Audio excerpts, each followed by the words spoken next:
لا الہ الا قاعدون کہ یا موسیٰ تم اور تمہارے رب جنگ کرو، ہم تو یہیں بیٹھے ہیں۔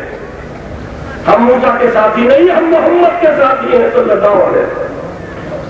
یہاں وہ فرق سامنے آئے گا، وہاں انقلاب کیوں نہ آیا حضرت موسیٰ کی زندگی میں، اور یہاں انقلاب کیوں مکمل ہو گیا محمد رسول اللہ صلی اللہ علیہ وسلم کی حیات طیبہ میں۔ فیصلہ کن چیز آپ کے ساتھیوں کی وہ جانسازی، وہ سرفروشی، خدا کی قسم آپ ہمیں حکم دیجئے، جو آپ کی مرضی ہے وہ فرمائیے، ہم سے کیا پوچھتے ہیں؟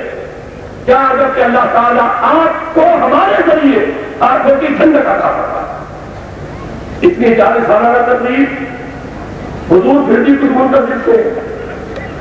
اب حضرت سعد بن عبادہ رضی اللہ تعالی عنہ رئیس خزرج اور انصار کے دو قبیلوں میں بڑا قبیلہ خزرج کا تھا، تو گویا کہ رئیس انصار ان کو ایک خیال آیا ہو نہ ہو حضور کا روح سکون ہماری جانب وہ عرض کرتے ہیں بڑے کر کام نہ کا تعمیر یا رسول اللہ، کام نہ کا تعمیر حضور، شاید آپ کا روح سکون ہماری جانب ہے۔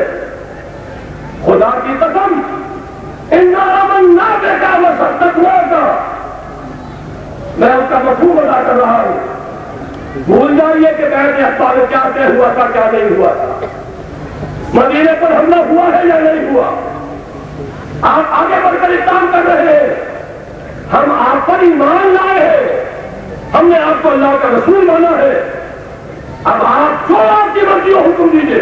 خدا کی قسم اگر آپ ہمیں حکم دیں گے ہم اپنی سواریاں سمندر میں ڈالیں گے، خدا کی قسم اگر آپ ہمیں حکم دیں گے ہم بالکل تک جا پہنچیں گے، اپنی اونٹیوں کو ٹکڑا کر دیں۔ اس کے بعد آتا روایات میں حضور کا چہرہ چمک اٹھا اور پھر اقدام ہوا ہے بدر کی طرف۔ یہ ہے محمد کے صحابہ، جہاں حضور کا پسینہ گرا انہوں نے اپنے خون کی ندیاں بہا دی۔ ایک مبارکے کی اسٹارٹ کرنا چاہتا ہوں سب کے ساتھ۔ ابھی اس پیغام میں آپ نے غزوہ احد کے واقعے پر ایک تبصرہ اس جملے میں سنا ہے، میں چاہتا ہوں اس کی وضاحت کر دوں۔